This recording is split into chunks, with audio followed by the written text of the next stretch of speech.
अस्सलाम वालेकुम। आपकी अपनी अनुषा आपके साथ ही अपनी आज की वीडियो में मैं उम्मीद करती हूँ कि आप सब बिल्कुल खैरियत से होंगे और मैं दुआ करती हूँ कि आप सब जहाँ रहें, खुश रहें, शादो आबाद रहें, हंसते मुस्कुराते रहें। मैं आपको सुना रही हूँ एडवोकेट मिर्ज़ा अमजद बेग की एक क्राइम स्टोरी जिसका नाम है हुस्न गिरफ्तार, और ये उसका लास्ट पार्ट है। तो चलें शुरू करते हैं। 2 रोज़ के बाद निगत का फ़ोन आया। उस वक्त मैं अपने ऑफिस में बैठा हुआ था।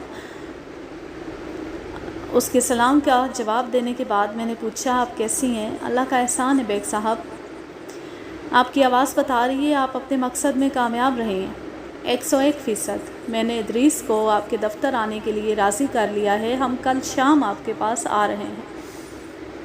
आपने उसे क्या बताया है कि किस मकसद से मेरे पास आएंगी? बेग साहब, इस सिलसिले में मैंने उसे एक झूठ बोला है और अब आपने मेरे इस झूठ को निभाना है। क्या झूठ? मैंने इदरीस से कहा है कि मैं अब अक्सर बीमार रहने लगी हूँ। ज़िंदगी का क्या भरोसा किस वक्त बुलावा आ जाए, लेकिन मैं अपनी आंख बंद होने से पहले जायदाद वगैरह के मामलात को इस तरह सेट कर देना चाहती हूँ कि मेरे बाद उसके लिए कोई मुश्किल खड़ी ना हो। सदर वाली दुकान को तो वो बेच चुका है, बाकी 2 मकान बचते हैं। मैं अपनी ज़िंदगी में ये दोनों मकान उसके नाम करना चाहती हूँ और इस सिलसिले में मैंने एक काबिल वकील मिर्ज़ा अमजद बेग से बात कर ली है और उन्होंने हमें अपने दफ्तर बुलाया है। ओह, ये तो खासा ख़तरनाक झूठ है। बेग साहब, मैंने सुन रखा है किसी कार खैर के लिए हल्की फुल्की दरोह गोई जायज़ होती है। उसने बड़ी सादगी से कहा। हाँ, मैंने भी ऐसा सुन रखा है और इसको सही भी समझता हूँ, लेकिन आप जो कुछ करने जा रही हैं वो हल्की फुल्की दरोह गोई नहीं। क्या आप वाकई ऐसा कोई इरादा रखती हैं? मौजूदा सूरत हाल में तो ऐसा कोई कदम उठाना सरासर हिमाकत होगी। लेकिन मैं आपका वकील हूँ निगत साहिबा, लिहाजा आपको घबराने या परेशान होने की कोई ज़रूरत नहीं। आपने नेक मकसद की खातिर अपने बेटे से झूठ बोला है, मैं उसे निभाऊंगा और ऐसी खूबसूरती से निभाऊंगा कि आपका दिल खुश हो जाएगा। अल्लाह आपको उम्र खिज़र अता करे बेग साहब।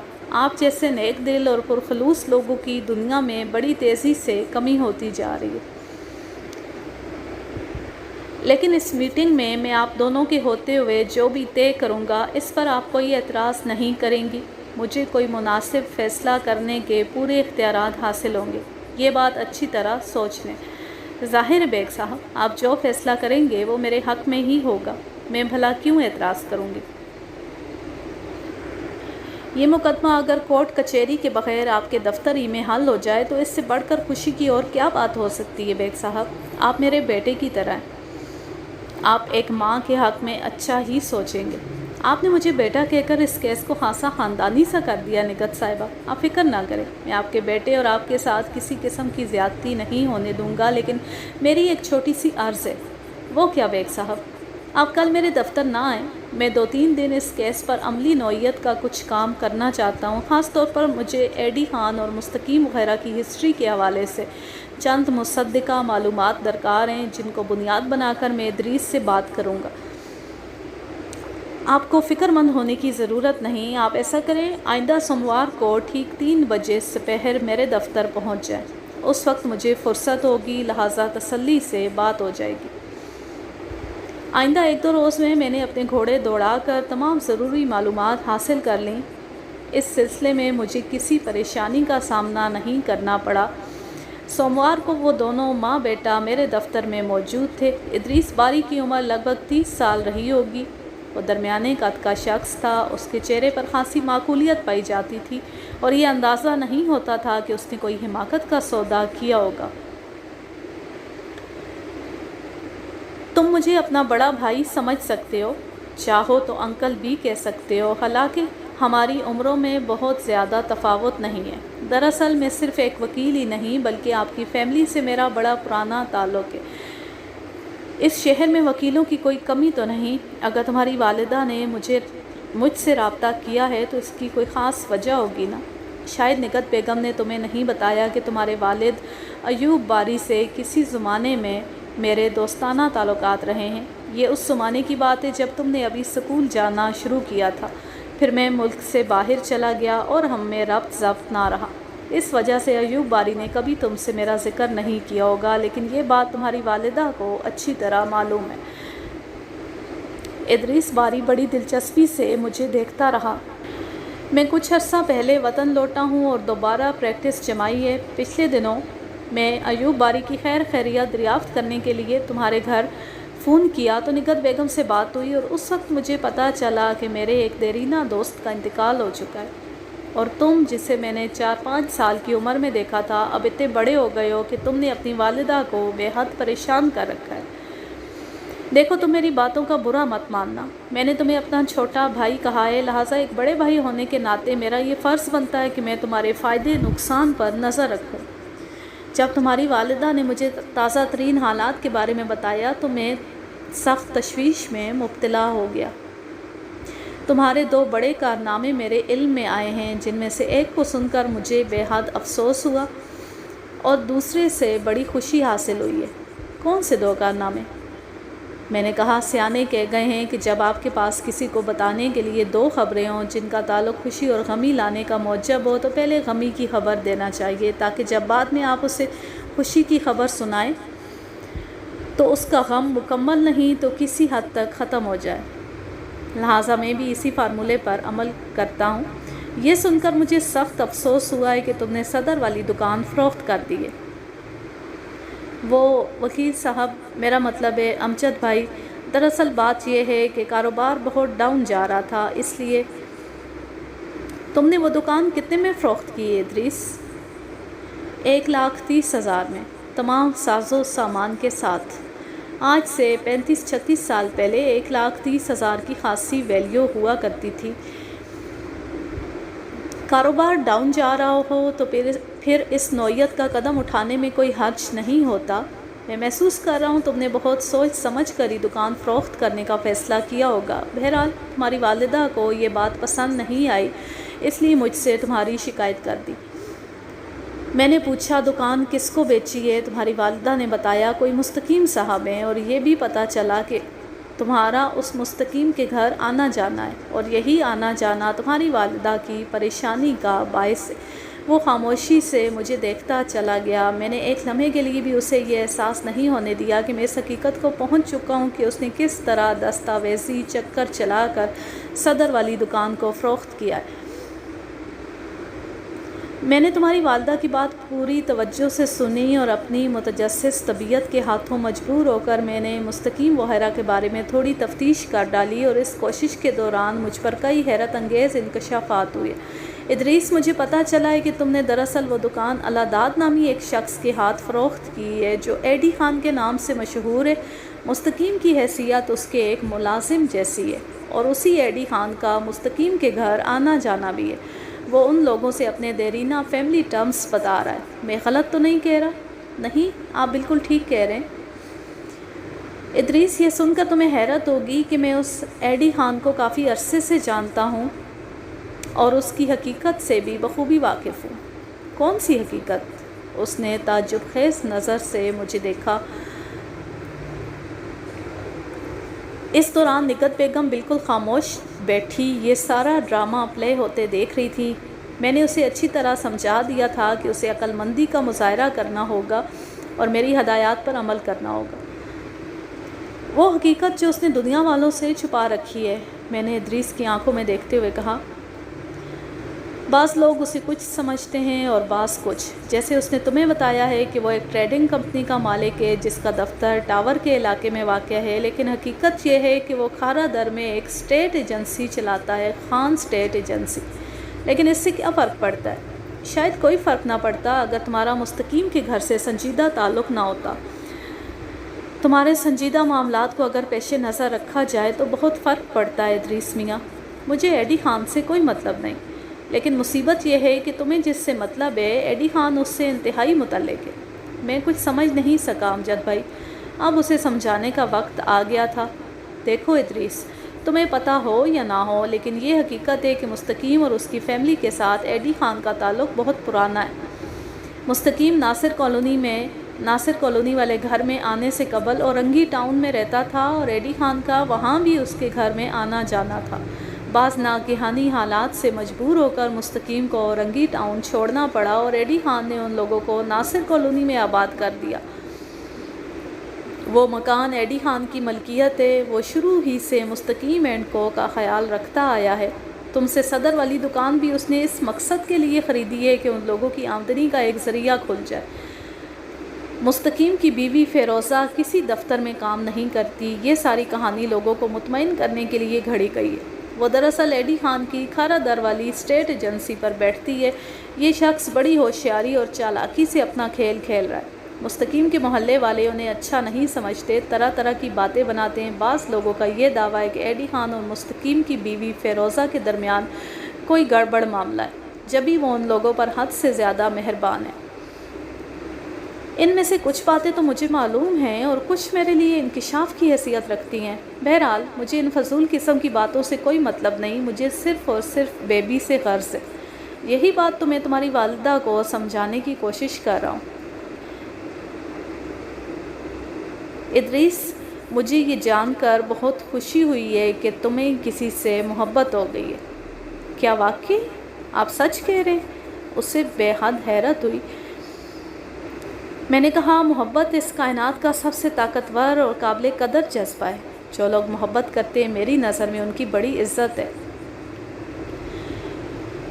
تمہاری والدہ تمہاری اس حرکت پر بہت خفا تھیں، لیکن میں نے انہیں سمجھایا ہے کہ حرکت ہی میں برکت ہے۔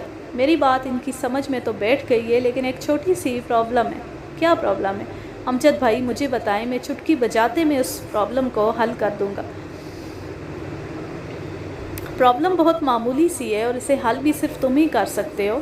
تمہاری والدہ کو اپنی زندگی کا زیادہ بھروسہ نہیں رہا اور یہ چاہتی ہیں کہ آنکھ بند ہونے سے قبل سب کچھ تمہارے نام کر دیں۔ انہیں اس بات سے کوئی مطلب نہیں کہ تم کس لڑکی سے محبت کرتے ہو، یہ تمہاری پسند اور خوشی میں خوش ہیں۔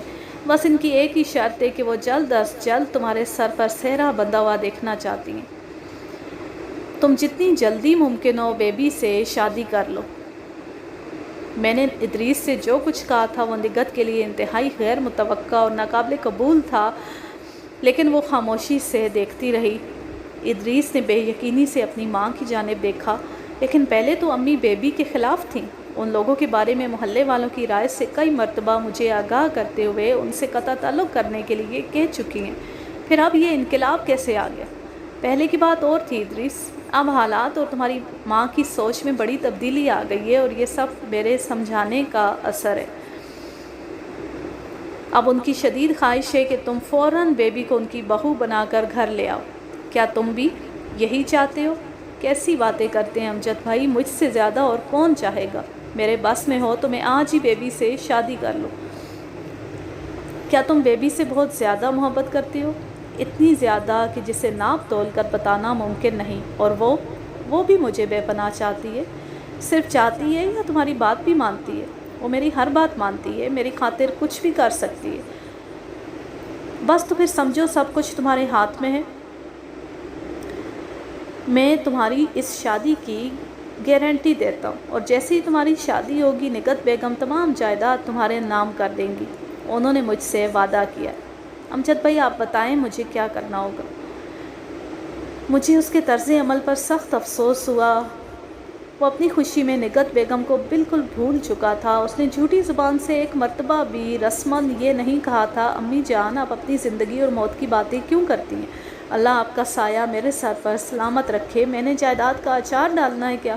جب آپ ہی باقی نہیں رہیں گی تو کیا میں مکانوں کے در و دیوار کو چاٹا کروں گا؟ وغیرہ وغیرہ۔ لیکن وہ بے حد خود غرض ثابت ہوا تھا۔ میں نے ٹھہرے ہوئے لہجے میں کہا، ادریس آج سوموار ہے، تم روبی اور اس کے والدین سے جا کر کہہ دو کہ آئندہ سوموار کو تمہاری والدہ اور میں یعنی تمہارا بھائی مرزا امجد بیگ ان کے گھر تمہارے رشتے کی بات کرنے آ رہے ہیں۔ کیا واقعی؟ میں تم سے مذاق تھوڑی کر رہا ہوں۔ ایسی بات نہیں امجد بھائی۔ پھر کیسی بات ہے یار؟ وہ دراصل آپ نے اچانک ایک ایسی بات کہہ دی جس کی میں توقع نہیں کر رہا تھا۔ تم خود کو چٹکی نوچ کر اس بات کا یقین کر لو کہ اس وقت تم کوئی خواب نہیں دیکھ رہے۔ وہ بے حد خوش ہوا اور بہت جذباتی اور عقیدت مندانہ نظر سے میری طرف دیکھتے ہوئے بولا، آپ گریٹ ہیں امجد بھائی۔ آپ اب تک کہاں چھپے ہوئے تھے؟ آپ نے امی کو بہت دیر سے یہ بات سمجھائی ہے۔ कारखाना कुदरत में हर काम के लिए एक ख़ास वक्त होता है इदरीस। कोई भी काम अपने मखसूस वक्त से पहले नहीं हो सकता। वो खुशी खुशी मेरे दफ्तर से रुखसत हो गया। अब तक फ़िरोज़ा एंड कंपनी के जो हालात मेरे सामने आए थे, उनकी रोशनी में मैं पूरे वसूख से कह सकता था कि इदरीस को मुंह की खाना पड़ेगी। जब वो अपने रिश्ते की बात करने फ़िरोज़ा के घर जाएगा तो एक नई और नाकाबिले तवक्को सूरत हाल से वास्ता पड़ेगा। अगले रोज़ इदरीस की वालदा निगत बेगम का फ़ोन आ गया। वो घबराए हुए अंदाज में बोली, बेग साहब आपने ये क्या चक्कर चला दिया है? वो भी घर से निकला है, फ़िरोज़ा को ये बताने गया है कि आइंदा सोमवार को हम बेबी का रिश्ता मांगने आ रहे हैं। मैंने बड़ा सूदमंद चक्कर चलाया है। आप यकीन रखें कि मेरी चाल कामयाब होगी। आपने मुझे तो अपनी इस चाल के बारे में कुछ बताया ही नहीं। कल इदरीस की मौजूदगी में तो इस सिलसिले में बात करना मुनासिब नहीं था, और ये ऐसी बात भी नहीं थी कि टेलीफोन पर की जाए। आप किसी वक्त मेरे दफ्तर आ जाएं, मैं आपको अपनी प्लानिंग से आगाह कर दूंगा। ठीक है, आपका बहुत बहुत शुक्रिया। उस रात निगत बेगम मेरे दफ्तर में मौजूद थी। मैंने सोचा उसे ज़रा भी सब्र नहीं हुआ, लेकिन उसकी सूरत देखकर मुझे अंदाज़ा हुआ कि कोई गड़बड़ हो गई है। बेग साहब गज़ब हो गया। आप इत्मीनान से बैठे और मुझे बताएं हुआ क्या है। आपकी चाल उल्टी पड़ गई है। क्या मतलब है आपका? पुलिस मेरे इदरीस को उठा कर ले गई है। पुलिस ने इदरीस को किस इल्ज़ाम में उठाया है? मारपीट, दंगा फसाद? क्या इदरीस का किसी से कोई झगड़ा हो गया? आपने उसे फ़िरोज़ा से बात करने भेजा था और मैंने आपको बताया था कि इदरीस वहाँ गया है। सारी गड़बड़ फ़िरोज़ा के घर में हुई। लेकिन गड़बड़ क्या हुई? इदरीस जब उस मकान में पहुंचा तो इत्तेफाक से फ़िरोज़ा उस वक्त घर में नहीं थी। वो मोहल्ले ही की एक दुकान से कुछ लेने गई थी और दरवाज़ा खुला हुआ था। बबली और गुड्डू घर से बाहर खेल रहे थे और मुस्तकीम हस्बे मामूल खान हेयर ड्रेसर पर था। इदरीस खुले हुए दरवाजे से सीधा घर के अंदर चला गया और फिर एडी खान से उसका झगड़ा हो गया। एडी खान उस वक्त घर में क्या कर रहा था? उसने ऐसी नज़र से मुझे देखा जैसे मेरी सादगी और मासूमियत पर उसे शदीद हैरत हुई हो। फिर जहरीले लहजे में बोली, वो मरदूद वहाँ वही कुछ कर रहा था जो कुछ करने के लिए ऐसे घरों में लोग जाते हैं। इदरीस ने एडी खान और बेबी को काबिल एतराज़ हालत में देख लिया। इस सूरत हाल ने तो इदरीस को खासा मुश्तिल कर दिया होगा। कोई ऐसा वैसा? इदरीस का तो खून खोल उठा। उसने एडी खान को बेदरेख मारना शुरू कर दिया। एडी खान, जैसा कि आपने देखा है, कोई कमज़ोर और नातवान शख्स नहीं, मगर उस वक्त इदरीस पर एक जुनून सवार था। उसने मार मार कर एडी खान को अधमुआ कर दिया। इस दौरान फ़िरोज़ा भी लौट आई। उसने घर के अंदर ऊधम बपा देखा तो चीखो पुकार शुरू कर दी। मोहल्ले के लोग जमा हो गए। उन्होंने बीच बचाव करा दिया और यूँ एडी खान इदरीस के हाथों फौत होने से तो बच गया। इस दौरान किसी मन चले ने फ़ोन करके पुलिस को भी बुला लिया। जब पुलिस मौके पर पहुंची तो ज़ारिब और मज़रूब दोनों उसे मिल गए। मज़रूब को फ़ौरन अस्पताल पहुंचा दिया गया और ज़ारिब यानी मेरे बेटे इदरीस को पुलिस गिरफ़्तार करके अपने साथ ले गई। इसका मतलब है मेरी चाल कामयाब रही। तो आपने इदरीस को गिरफ़्तार कराने के बारे में सोच रखा था? नहीं, ऐसी बात नहीं। मैं सिर्फ ये चाहता था कि इदरीस फ़िरोज़ा एंड कंपनी की हकीकत से वाकिफ़ हो जाए, और ऐसा ही हुआ। इस वाक़े ने इदरीस की आंखें खोल दी होंगी। बेबी की मोहब्बत की कलई उसके सामने खुल गई है। वो लड़की जो इदरीस का दम भरती थी और हर कीमत पर उससे शादी की ख़्वाहां थी, उसके ग़याब में वो एडी खान के साथ क्या गुल खिला रही थी, ये देख कर यकीनन इदरीस को रूबी और बेबी के वजूद से नफ़रत हो गई होगी। मुबारक हो निगत साहिबा, आपका बेटा वापस आ गया। लेकिन इस वक्त इदरीस पुलिस वालों के पास है। वो इस झमेले से साफ निकल कर मेरे पास पहुंचेगा तो मुझे इत्मीनान होगा। जब इतना बड़ा काम हो गया है तो ये भी हो जाएगा। सबसे अहम बात यह है कि वो फ़िरोज़ा एंड कंपनी से मुतनफ़िर हो गया है। शुक्र करें सुबह का भूला शाम को घर लौट आया है, वरना ऐसे हुस्न गिरफ्ता लोगों की वापसी बड़ी मुश्किल होती है। उसने तहम्मुल से मेरी बात सुनी और इसरारी लहजे में बोली, बेग साहब आपको इसी वक्त मेरे साथ चलना होगा। मैं अच्छी खासी रकम भी लेकर आई हूँ। पुलिस वालों से मुका करके मुझे इदरीस को वहाँ से निकालना है। ठीक है, थाने चलते हैं, देखते हैं क्या होता है। आपका बहुत शुक्रिया बेग साहब। इसमें शुक्रिया वाली कौन सी बात है? इदरीस तो मेरा छोटा भाई है। نگہت بیگم کا چہرہ خوشی سے دھمکنے لگا۔ اور یوں یہ کہانی اپنے اختتام کو پہنچی اور میں اپنی اس سبسکرائبر عائشہ کی یہ فرمائش پوری کرنے میں کامیاب ہو گئی ہوں۔ اب میں لیتی ہوں آپ سے اجازت، جہاں رہیں خوش رہیں، شاد و آباد رہیں، ہنستے مسکراتے رہیں۔ اللہ حافظ، اللہ نگہبان۔